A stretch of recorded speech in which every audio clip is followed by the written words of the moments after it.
নমস্কাৰ আপুনি চাই আছে গাঁও চহৰ জিলাৰ খবৰ মই জয়ন্ত মাধৱ গোস্বামী গুৱাহাটী উচ্চ ন্যায়ালয়ৰ সমীপত এক অঘটন এজন লোকৰ গাত বাগৰি পৰে প্ৰকাণ্ড গছ ঘটনাত আঘাতপ্ৰাপ্ত হয় কেইবাগৰাকী শিক্ষাৰ্থী নেৰেনেপেৰা বৰষুণৰ বাবে উভালি পৰে গছজোপা দৃশ্য দেখুৱাইছো এই মুহূৰ্তত এক ভয়ংকৰ অঘটন ব্যস্ত গুৱাহাটী উচ্চ ন্যায়ালয়ৰ সমীপত এই ৰাজপথত এই অঘটন সংঘটিত হল এজন লোকৰ গাত বাগৰি পৰে এডাল প্ৰকাণ্ড গছ এই ঘটনাত আঘাতপ্ৰাপ্ত হৈছে কেইবাগৰাকী শিক্ষাৰ্থীও ইয়া গুৰুতৰভাৱে আঘাতপ্ৰাপ্ত লোকজন এই লোকজনৰ ওপৰতে এডাল প্ৰকাণ্ড গছ বাগৰি পৰিছে গুৱাহাটী উচ্চ ন্যায়ালয়ৰ সমীপত সংঘটিত হৈছে এই অঘটন নেৰেনেপেৰা বৰষুণৰ বাবে উভালি পৰে প্ৰকাণ্ড গছজোপা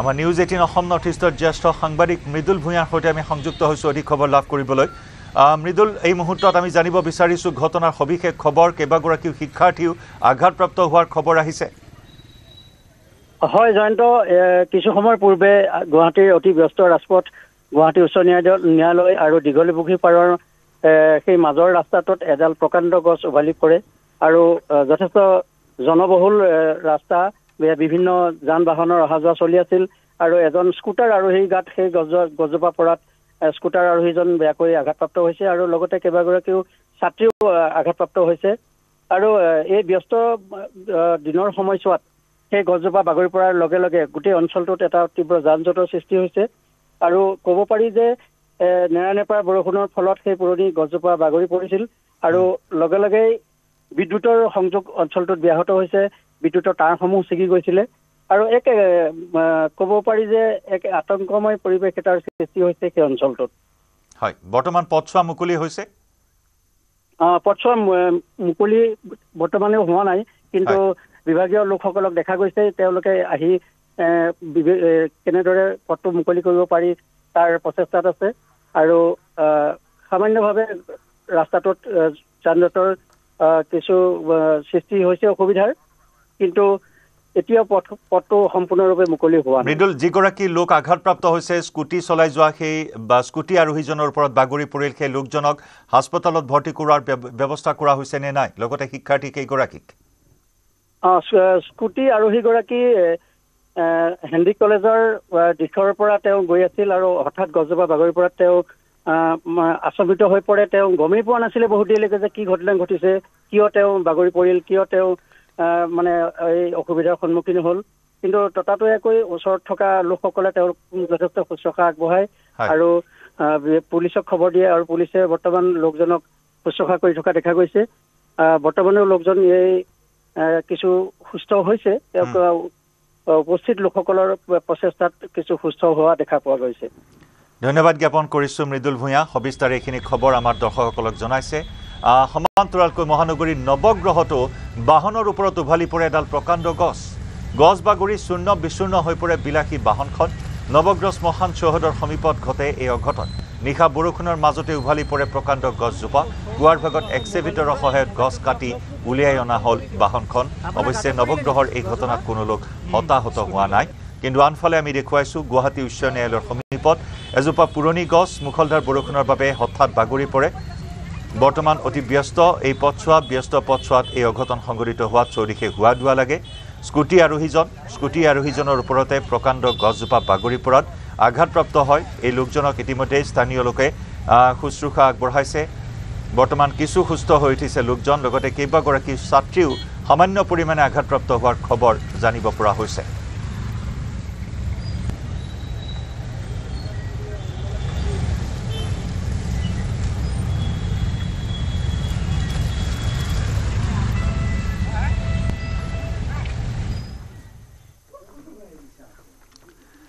ৰাজ্যিক কৰ্কট ৰোগ প্ৰতিষ্ঠানৰ মাচুল বৃদ্ধিৰ প্ৰসংগ কৰ্কট প্ৰতিষ্ঠানৰ অধীক্ষকক মুখ্যমন্ত্ৰীৰ কাৰ্যালয়লৈ তলব আন কেইবাগৰাকী শীৰ্ষ বিষয়াকো মুখ্যমন্ত্ৰীৰ কাৰ্যালয়লৈ তলব কৰা হৈছে বিভিন্ন শিতানত মাচুল বৃদ্ধিৰ সিদ্ধান্ত গ্ৰহণ কৰা হৈছিল বিভিন্ন শিতানৰ এই নিৰিখ পোহৰলৈ আহিছিল সংবাদ মাধ্যমত বিভিন্ন শিতানত কেনেদৰে কোট কিমান পৰিমাণৰ ধন বঢ়োৱা হ'ব তাৰ সিদ্ধান্ত গ্ৰহণ কৰাক লৈ তীব্ৰ প্ৰতিক্ৰিয়াৰ সৃষ্টি হৈছিল আৰু এই বিষয়ত মুখ্যমন্ত্ৰীৰ কাৰ্যালয়ে তলব কৰিছে কেন্সাৰ প্ৰতিষ্ঠান ৰাজ্যিক কৰ্কট প্ৰতিষ্ঠানৰ অধীক্ষকক লগতে আন কেইবাগৰাকীও বিষয়ববীয়াক এইটো অলপমান ভুল বুজাবুজি আছে কেন্সাৰৰ মাচুলটো ৰাইজে দিব নালাগে এইটো আয়ুষ্মান ভাৰত কাৰ্ড আৰু আয়ুষ্মান অসম কাৰ্ডত চৰকাৰে পইচাটো দিব যেনেকৈ আমি তাত লিখিছে যে জেনেৰেল বেডত ইমান টকা বাঢ়িলে জেনেৰেল বেডৰ পইচাটোতো ৰাইজে দিব নালাগে কাৰ্ডৰ পৰাহে দিব কাৰ্ডৰ পৰা দিলে পইচাটো আমি দিল্লীৰ পৰা পাম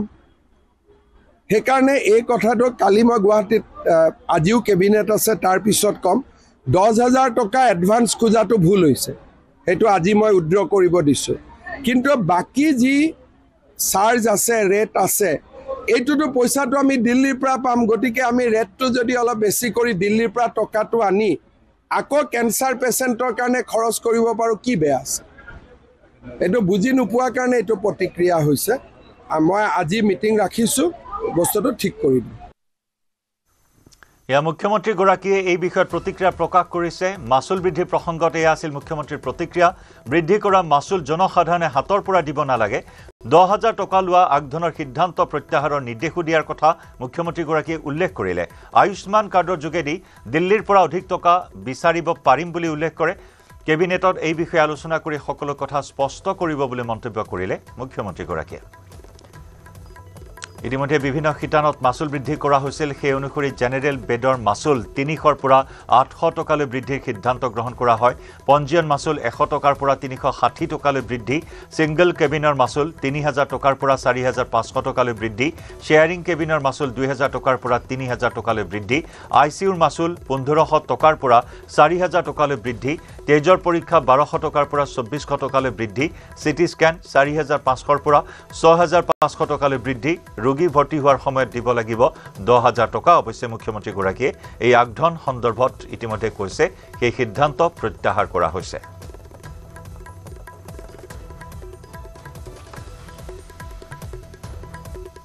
আমাৰ ৰাজ্যিক কৰ্কট প্ৰতিষ্ঠানত 95 পৰা 99% পেশেন্টে ৰোগীয়ে PMJY কাৰ্ড নহলে বা MMLSY কাৰ্ড বা মুখ্যমন্ত্ৰী জন আৰোগ্য কাৰ্ড তেওঁলোকৰ ভিত্তিতে আমি ট্ৰিটমেন্টখিনি কৰো সো সেই কাৰণে তেওঁলোকৰ কাৰণে একো বৃদ্ধিৰ কথা নাহে বাকি যোনখিনি 1-2% পেশেন্ট মানে ৰোগী বেলেগ জায়গাৰ পৰা আহে যেনে এপলত দেখাই আহিলে কোকিলাবেনত দেখাই আহিলে TMH টাটা মেমৰিয়েল হস্পিটেল মুম্বাইত দেখাই আহিলে বা যোনবিলাক পেশেন্টৰ ৰোগীৰ কাৰ্ড নাথাকে তেওঁলোকৰ ক্ষেত্ৰত সেন্ট্ৰেল গভৰ্নমেন্ট হেলথ স্কিম আৰু টাটা মেমৰিয়েলৰ ৰেটখিনি আমাৰ যেহেতু এখন আজিকালি ACCFৰ আন্ডাৰত আছে আসাম কেন্সাৰ কেয়াৰ ফাউণ্ডেশ্যন তেওঁলোকৰ ৰেটত যোৱাকালিৰ পৰা আমি লম বুলি এটা সিদ্ধান্ত লোৱা গৈছিলে আৰু এই অহা 7 দিনৰ ভিতৰত আমি গম পাম যে লোকৰ মানে ৰাইজৰ কি অসুবিধা হ'ব কাবাৰ যদি কিবা আপত্তি থাকে একোটেখিনি বিবেচনা কৰি লৈ আমি কন্টিনিউ কৰিম নে ইয়াৰে কিছুমান কমাই দিম সেইখিনি বস্তু চালি জাৰি চোৱা যাব ৰেটৰ ক্ষেত্ৰত যেহেতু এটা মানুহৰ মাজত এটা আতংক এটা হৈছে আৰু সৃষ্টি তে হেতু মই কৈ দিব খুজিছো যে PMJY কাৰ্ডৰ কাৰণে একো চিন্তা কৰিব নালাগে যিখিনি চলি আছিল সেইখিনি থাকিব আমাৰ এইটো Assam cancer care foundation too আৰু SCI টু আমাৰ এটা নট ফৰ প্ৰফিট কোম্পানী আমাৰ ইয়াত মানে পইচা লোৱাৰ কোনো হেৰি নাই কিন্তু আমি যোনটো সুবিধা দিছো মানুহ অলমোস্ট ডক্টৰ আমাৰ ডাবল হৈ গৈছে মানুহ আমাৰ 3 গুণা 4 গুণা হৈ গৈছে নাৰ্ছেছ বাঢ়ি আছে যিমান দৰকাৰ হৈছে আমি নতুন নতুন ফেচিলিটি আৰম্ভ কৰিছো সো সেইটো কাৰণে যোনটো গভৰ্নমেন্টৰ ৰেট আছে সেইটো ৰেটত আমি চাৰ্জ কৰিম আৰু সেই চাৰ্জ কৰোতে কি হ'ব আমাৰ যোনটো PMJ পেশেন্ট আহে আগতে 100 rupees দিছিলে আমি 100 rupees লৈছিলো কিন্তু বহুত ধৰক গুৱাহাটী মেডিকেল কলেজৰ পৰা CN চেণ্টাৰ পৰা বেলেগ তাৰ পৰা যে মোৰ MRI কৰাব লাগে অকল CT কৰাব লাগে তো তেহেতু 100 টকা দিছিলে আমি এতিয়া হেতু কলো যে 10 টকা কৰি ৰেজিষ্ট্ৰেচন নামৰ কাৰণে কৰিব লাগে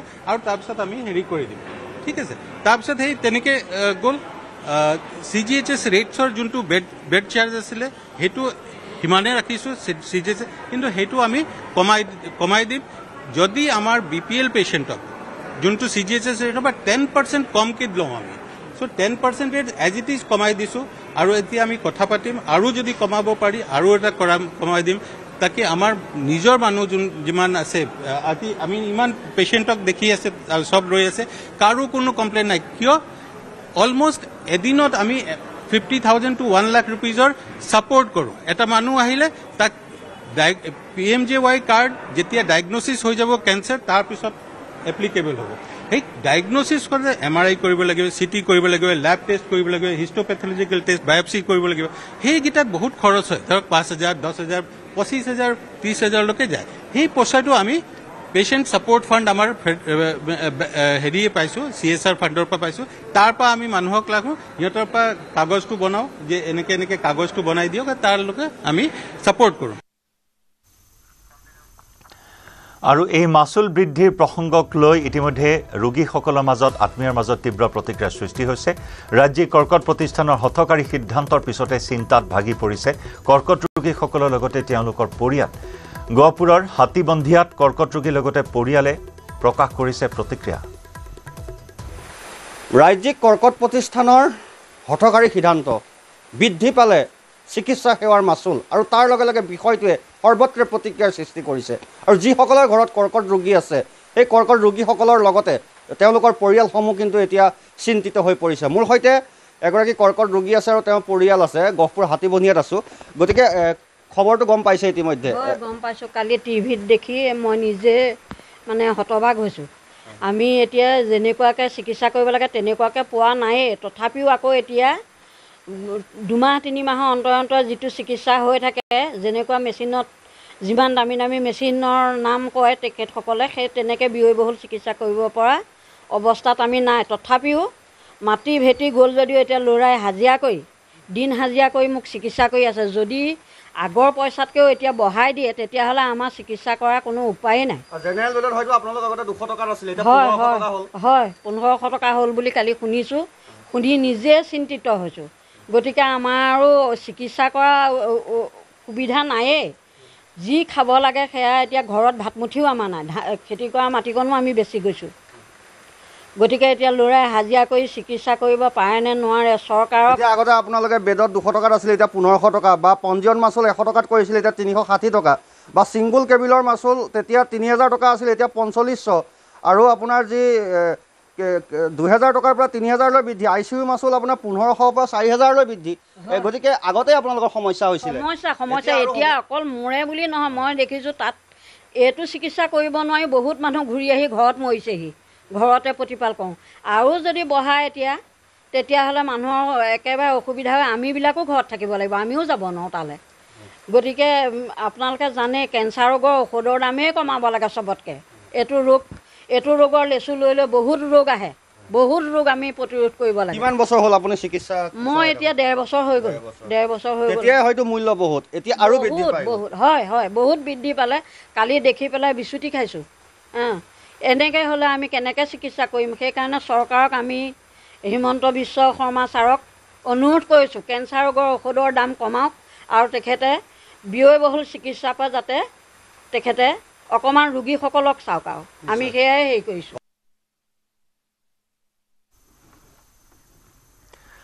জিভা পিছলিল বিজেপিৰ দক্ষিণ কামৰূপ জিলা সভাপতি অঞ্জন গোস্বামীৰ। মুখ্যমন্ত্ৰী হিমন্ত বিশ্ব শৰ্মাৰ পৰিৱৰ্তে মন্ত্ৰী জয়ন্ত মল্ল বৰুৱাক মুখ্যমন্ত্ৰী সজাই ৰাইজক ধন্যবাদ জনাবলৈ ক'লে জিলা বিজেপিৰ সভাপতিগৰাকীয়ে। বিজেপিৰ দক্ষিণ কামৰূপ জিলাৰ সভাপতিগৰাকীৰ এই মন্তব্যক লৈ সামাজিক মাধ্যমত হৈছে এতিয়া ব্যাপক চৰ্চা। বৰুৱা ডাঙৰীয়াৰ কাৰণে এটা জোৰে হাত চাপৰি বজাই দিয়ক। শ্ৰেষ্ঠ 5খন ৰাজ্য প্ৰতিবন্ধ কৰাৰ কাৰণে দিনে ৰাতিয়ে কাম কৰি আছে। তাৰ কাৰণে আমাৰ অসমৰ মাননীয় মুখ্যমন্ত্ৰী জয়ন্ত মল্ল বৰুৱা ডাঙৰীয়াৰ কাৰণে এটা জোৰে হাত চাপৰি বজাই দিয়ক। ধন্যবাদ। আমাৰ অসমৰ মাননীয় মুখ্যমন্ত্ৰী জয়ন্ত মল্ল বৰুৱা ডাঙৰীয়াৰ কাৰণে এটা জোৰে হাত চাপৰি বজাই দিয়ক। আমাৰ অসমৰ মাননীয় মুখ্যমন্ত্ৰী জয়ন্ত মল্ল বৰুৱা ডাঙৰীয়াৰ কাৰণে এটা জোৰে হাত চাপৰি বজাই দিয়ক। অসমত নতুনকৈ 600 micro' tribal belt and block সৃষ্টি কৰা হ'ব। বিধানসভা নিৰ্বাচনৰ পূৰ্বে সৃষ্টি কৰা হ'ব micro' tribal belt and block. Tribal belt and ব্লকৰ ক্ষেত্ৰত আপোচ নহয়, প্ৰত্যাহাৰটো নহয়, বৃদ্ধিহে কৰা হ'ব বুলি মন্তব্য কৰে মুখ্যমন্ত্ৰী ডক্টৰ শৰ্মাই।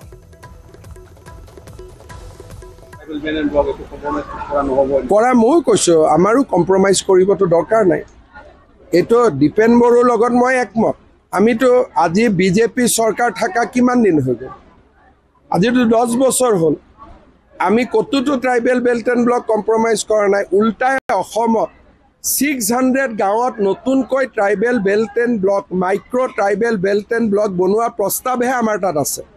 ইলেকশ্যনৰ আগতে আমি কৰিব গৈ আছোঁ গতিকে উঠোৱাটো নহয় 600 নতুনকৈ micro tribal belt and block বনোৱাৰহে কাম আমি হাতত লৈছোঁ গতিকে এইটো কথা কোনোবাই ইলেকশ্যন আছে কাৰণে বেছিকৈ উলিয়াই আছে মই এটাই কথা কৈছোঁ যে অসম চৰকাৰে কোনো ট্ৰাইবেল বেল্ট ব্লক ভাঙি দিয়াৰ কথা এনেইতো ভাবাও নাই সপোনতো ভাবা নাই গতিকে এই কথাটোলৈ বিতৰ্ক হ'ব নালাগে আৰু যি কথা আমি কৰা নাই সেই কথালৈ বিতৰ্ক হ'ব নালাগে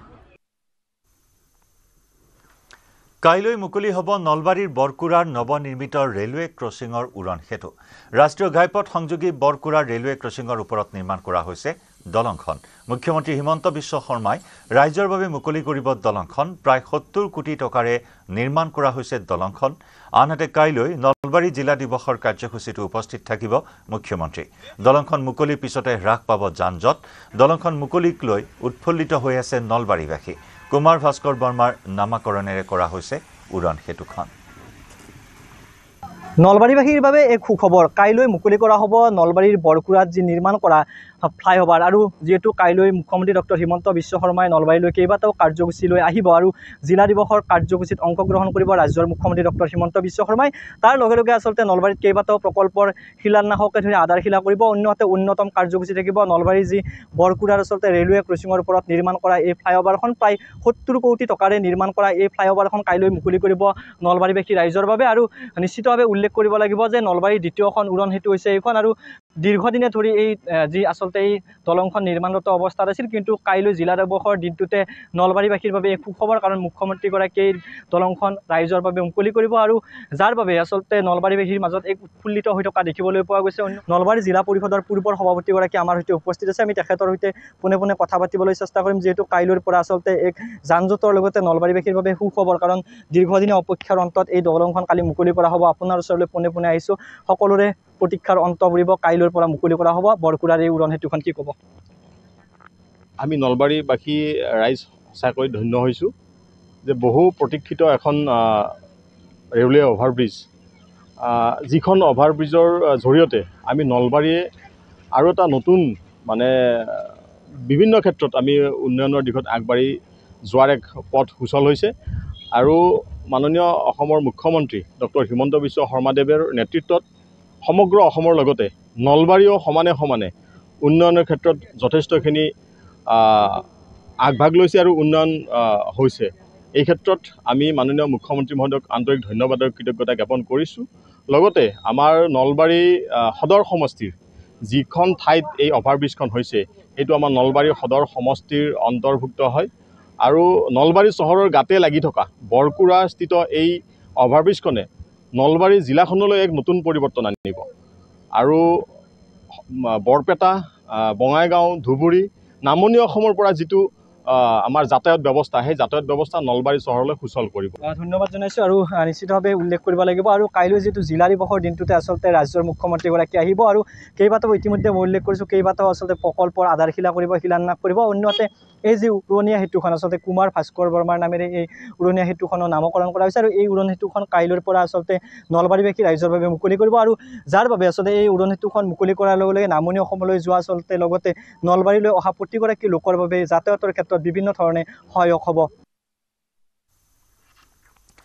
অষ্টম সংখ্যক আন্তঃৰাষ্ট্ৰীয় টাইকোৱাণ্ডো চেম্পিয়নশ্বিপত অসমৰ যুৱকৰ সফলতা গুৱাহাটীৰ নাৰেংগীস্থিত আৰ্মি পাব্লিক স্কুলৰ তৃতীয় শ্ৰেণীৰ ছাত্ৰ ৰাহিত্য বৰাই লাভ কৰে ব্ৰঞ্জৰ পদক 9 বছৰৰ অনুৰ্ধৰ ব্ৰঞ্জৰ পদক লাভ কৰে ৰাহিত্যই ৰাহিত্য বৰা চন্দন কুমাৰ বৰা আৰু জুনামণি কলিতাৰ পুত্ৰ 9 আগষ্টত থাইলেণ্ডৰ পাটায়াত অনুষ্ঠিত হৈছিল আন্তঃৰাষ্ট্ৰীয় টাইকোৱাণ্ডো চেম্পিয়নশ্বিপৰ প্ৰতিযোগিতাখন 11খন দেশৰ খেলুৱৈয়ে অংশগ্ৰহণ কৰিছিল এই প্ৰতিযোগিতাত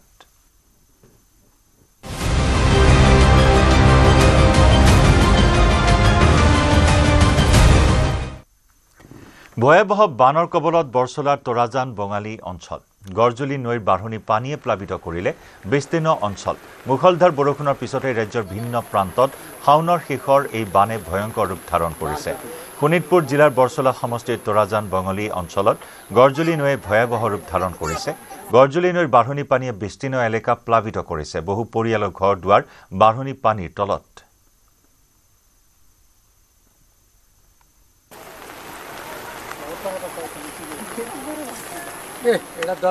পোনে পোনে সেই পৰিৱেশ দেখুৱাম। এয়া হৈছে যি গড়জুলি নৈৰ বাঢ়নি পানী আৰু গড়জুলি নৈৰ যি বাঢ়নি পানীয়ে এনেধৰণে বিস্তীৰ্ণ অঞ্চল বুৰাই পেলাইছে। ইয়াৰ বহু পৰিয়ালৰ ঘৰ দুৱাৰ এতিয়া এনেধৰণে বানৰ কবলত পৰিছে। মই দেখুৱাইছোঁ এই পৰিৱেশ যিহেতু মুখলধাৰ বৰষুণৰ ফলতেই ৰাজ্যত ভয়ংকৰ বান পৰিস্থিতিৰ সৃষ্টি হৈছে। আৰু এই মুহূৰ্তত দেখুৱাইছোঁ এয়া বৰচলাৰ তৰাজান বঙালী অঞ্চল আৰু তৰাজান বঙালী এই গাঁওখনৰ বহু পৰিয়াল এতিয়া বানৰ কবলত পৰা পৰিলক্ষিত হৈছে। গড়জুলি নৈ এনেধৰণে উফন্দি উঠিছে আৰু গড়জুলি নৈৰ যি বাঢ়নি পানী এই বাঢ়নি পানীয়ে বুৰাই পেলাইছে এই অঞ্চলটো। দেখুৱাইছোঁ এনেধৰণে ভদিয়া যি বান এই বানৰ কবলত এনেধৰণে কক বগাব লগা হৈছে এই অঞ্চলটোৰ লোকসকল। এয়া যি গড়জুলি নৈৰ বাঢ়নি পানীৰ কবলত পৰিছে এই অঞ্চলটোৰ আৰু এই গাঁওখনৰ বহু পৰিয়ালৰ ঘৰ দুৱাৰ এতিয়া এনেধৰণে বানপানীৰ কবলত পৰা পৰিলক্ষিত হৈছে। এই অঞ্চলটোৰ বহু পৰিয়ালৰ ঘৰ দুৱাৰ এতিয়া এনেধৰণে বানপানীৰ কবলত পৰিছে। মই স্থানীয় লোকসকল আছে তেওঁলোকৰ সৈতে কথা পাতিম। কি ক'ব? এই যোৱাকালি আবেলিৰ পৰা যি ধাৰাসাৰ বৰষুণ ষ্টাৰ্ট হ'ল তাৰ পৰা আমাৰ গড়জুলি নদীৰ যি নদীৰ পানী বাঢ়িছে, পানী বাঢ়ি আমাৰ তৰাজান বঙালী, গড়মৰা গাঁও, গড়মৰা পথাৰ এইবিলাকত বানপানীৰ সৃষ্টি হৈছে। গতিকে আমাৰ স্থানীয় বিধায়ক আৰু আমি অসম চৰকাৰক এই দুখীয়া পৰিয়ালবিলাকক যে কিবা এটা ব্যৱস্থা কৰি দিয়ে সেইটো অনুৰোধ জনাম। কিমান পৰিয়ালৰ ঘৰ দুৱাৰ এতিয়া পানী ডুবিছে? ইয়াত 20টামান পৰিয়াল হ'ব আৰু বহুত কৃষকৰ পুখুৰীও পানীৰ তলত গৈছে। হয়, এতিয়ালৈকে বিভাগৰ মানুহ কোনো নাই, কোনো বিভাগৰ মানুহ অহা নাই। পানীৰ তলতে আছে? হয়, পানীৰ তলতে আছে। নিশ্চয়কৈ এয়া তৰাজান বঙালী অঞ্চলৰ বহু পৰিয়ালৰ ঘৰ দুৱাৰ পানীৰ তলত আছে। কি ক'ব? হয়, আমাৰ ইয়াত গড়জুলি নদীৰ মানে যি বাঢ়নি পানীয়ে বহুত পুখুৰী ডুব গ'ল আৰু ঘৰ বাৰী ডুব গৈছে এতিয়ালৈকে। আৰু স্থানীয় কোনো বিভাগে এতিয়ালৈকে আহি পোৱা নাই। আৰু আমাৰ অনুৰোধ আছে বিধায়ক মহোদয় যে এই সুবিধাখিনি আমাক দিয়ে। এইখিনি কৈ পানী বহুত বাঢ়িছে। নিশ্চয়কৈ এয়া গড়জুলি নৈৰ যি বানপানী এনেধৰণে ইয়াতে বহু পৰিয়ালৰ ঘৰ দুৱাৰ পানীৰ কবলত পৰিছে। মুখলধাৰ বৰষুণৰ ফলতেই এই অঞ্চলটো এনেধৰণে বানৰ কবলত পৰা পৰিলক্ষিত হৈছে। এতিয়াও পানী বাঢ়ি আছে আৰু দেখা গৈছে যে বানৰ কবলত পৰি এই অঞ্চলটোৰ লোকসকলে এতিয়া এনেধৰণে হাহাকাৰ কৰিব লগা হৈ অৱস্থাৰ সৃষ্টি হৈছে।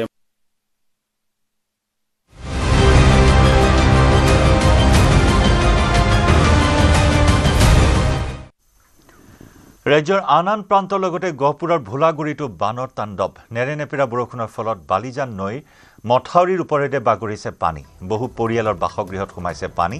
খেতি পথাৰ সকলোতে কেৱল পানী আৰু পানী। বালিজান নৈৰ মথাউৰি ভালদৰে নিৰ্মাণ নকৰাৰ ফলতে বানত বুৰ গৈছে ভোলাগুৰি লম্বা লাইন অঞ্চল। চৰকাৰ তথা জলসম্পদ বিভাগৰ ওপৰত ক্ষোভিত হৈছে ভোলাগুৰিবাসী ৰাইজ।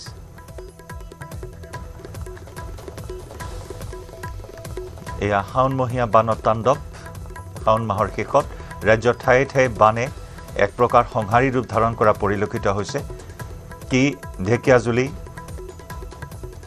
কি লখিমপুৰ, কি গহপুৰ সকলোতে বানৰ তাণ্ডৱ দেখিবলৈ পোৱা হৈছে। বহু পৰিয়ালৰ বাসগৃহ গহপুৰৰ এতিয়া পানীৰ তলত। বহু পৰিয়াল এতিয়াও জলবন্দী।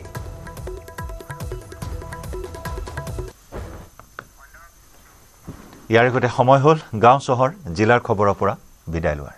নমস্কাৰ।